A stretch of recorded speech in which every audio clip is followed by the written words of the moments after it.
What's going on, guys? It's QuazyDog here, and in today's video, we're going to be taking a look at a must-change setting within your brand new Denon S760H to fully utilize all of those next-gen gaming features, including 4K 120Hz.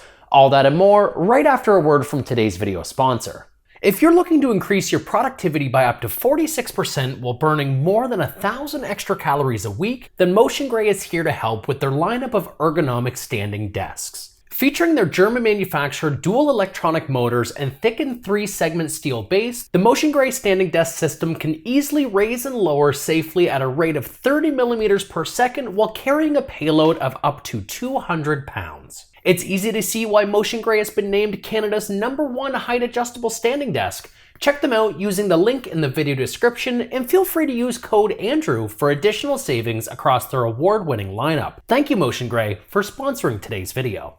Alright, so welcome back, everybody, and like I mentioned before, today we're going to be taking a look at both optimizing the brand new Denon S760H as well as testing those optimizations to make sure that you're getting everything possible out of this brand new receiver. We as consumers have been waiting for a very long time, almost a year at this point, for all of those HDMI 2.1 next-gen features to finally hit the market, and some people buying next-gen receivers that are capable of it seem to be disappointed, and that's because they're not changing one key setting. So let's take a look. We're going to view the TV right behind me. We're going to change that setting, go over some demonstrations of that functioning, and let's get right to it. All right, so here we have some gameplay of Ratchet & Clank on the Sony PlayStation 5, and we're going to jump in first and take a look at the settings that you need to change within the Denon S760H to make sure that you're actually able to receive 4K 120Hz. So if we click on Setup, it's going to load that on the actual TV itself. Simply go into Video, 4K 8K signal format, and in here, you need to make sure that your signal format is set to 8K enhanced. Now, oddly enough, out of the box, it's not. And I think it's because going forward, when this becomes kind of a standard practice to have proper and appropriate HDMI 2.1, not everybody is going to need this setup. But if you're looking to specifically have next-gen gaming features, including 4K 120Hz, then your 4K 8K signal format has to be 8K enhanced. We're gonna double back one more time, and again, into the actual setup, into video, into that 4K 8K signal format, and in here, 8K enhanced. Now we're gonna back out of here because if you haven't done so already, once you actually do that within the receiver, you're going to also have to tinker with some of the settings within your PlayStation 5. So in your settings, simply go down to Screen and Video. You're going to want to make sure that everything for the most part in here is set to automatic. The video transfer rate would be for either lower quality HDMI cables or for lower quality ports. So let's say you had a receiver or a TV that only has like 28 gigabit per second. It's going to cause some transfer speed issues. But with this guy here, we're able to fully utilize everything that the PlayStation has to offer for that throughput, so leave that as automatic. And down here, you have enable 120Hz output.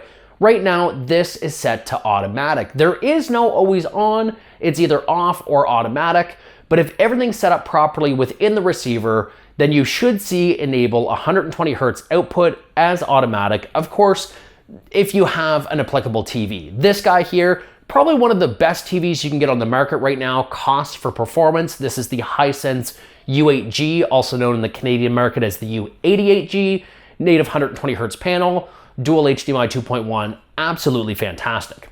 So let's quickly go back into Ratchet & Clank here, and we're gonna take a look at a couple of quick things. The very first thing is the actual TV's signal information.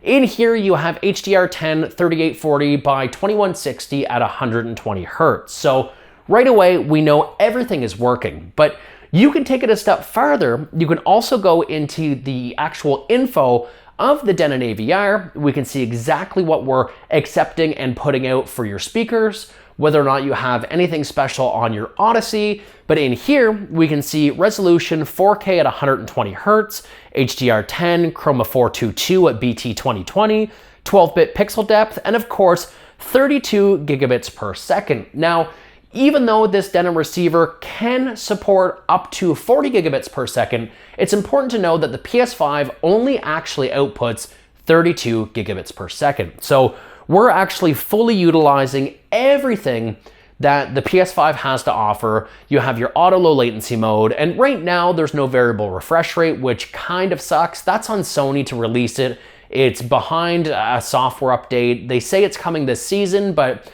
who's to really say? So this is just me kind of walking around a little bit so you guys can see as well that it is live gameplay. We're gonna jump. Now, if it looks a little ghosty or wonky, it's because, of course, we're outputting on the TV at 120 Hertz, but we're only actually capturing this or recording it in camera at 24p. So now what we're going to do is we're going to change the input.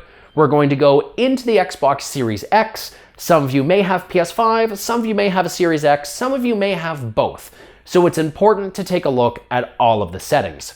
So if we go right into the settings of the Xbox, again, we already know that we have the 8K enhanced within the Denon. That did not change, and that's across all 3 HDMI ports as well. You don't have to do it individually on that small junction of 3. We're going to go into the actual general TV and display options, and looking at the details here, we can see we have 4K 120 Hertz, which is fantastic. We have Dolby Vision pass-through. Now this TV in question does not support either yet or possibly at all 4K 120 Hertz in Dolby Vision, so that's why it's just certified right now for the 60. We're gonna come out of that, and let's go ahead and let's load. Let's go into my games and let's do Forza 5, just because I know that this one is a pretty fully loaded title. So here we can see the game loading up. It takes a second to change that input and change that format. So here we go. We have Forza Horizon 5. I don't think we even need to go into anything farther from here. The same exercise that we did before, we're going to check the actual TV system information. And now you can see 3840 by 2160, but we're going to float in between 120 and 119 Hertz. And that's because the Xbox Series X actually offers a variable refresh rate, or VRR, which the actual Denon receiver does as well. So you're able to pass through VRR without a hiccup. Now, the other thing to look at would be that system info. And for some reason on my Series X specifically, when I hit info, it puts the screen black, but this is still all the same general information. Now, we actually have Dolby Atmos support, which is fantastic for gaming on that title, and a lot of other first-party titles for Microsoft. We have your Odyssey, but here we have 4K with variable refresh rate for the resolution, HDR10, RGB or Chroma 444, 10-bit pixel depth, and your actual throughput is the full 40 gigabit per second.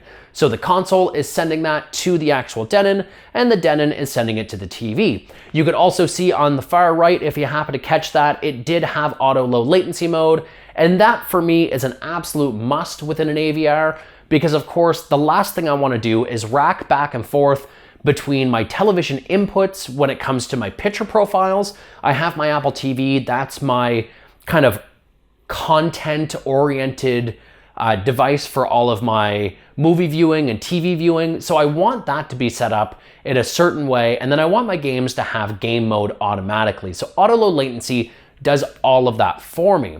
So that was it, really, in a nutshell. If you guys have the Denon S760H and you're looking to figure out whether or not you can do 120 Hertz, maybe you bought it and it's not working, maybe you're looking for an AVR, and honestly, we're slim pickings out there right now with AVRs that are actually certified to work. I wanted to show you guys that this one works. Concretely, we can see that it fully accepts the 32 gigabit per second on the PS5, fully accepts the 40 gigabit per second on the Xbox Series X. It does auto low latency, it does QFT, it does your variable refresh rate.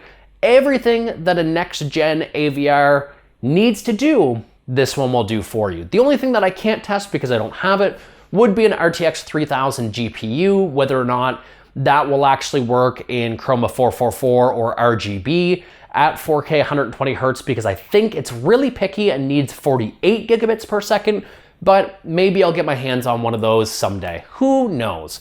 But if by chance you found this at all helpful, please go ahead, hit that like button, jump in the comments below. Let me know if you have this AVR, if this video helped you, if you were in the market for an AVR and this helped make your decision, or if you have this AVR and there's anything that you need to know about it. I'll try to source that information for you as best I can.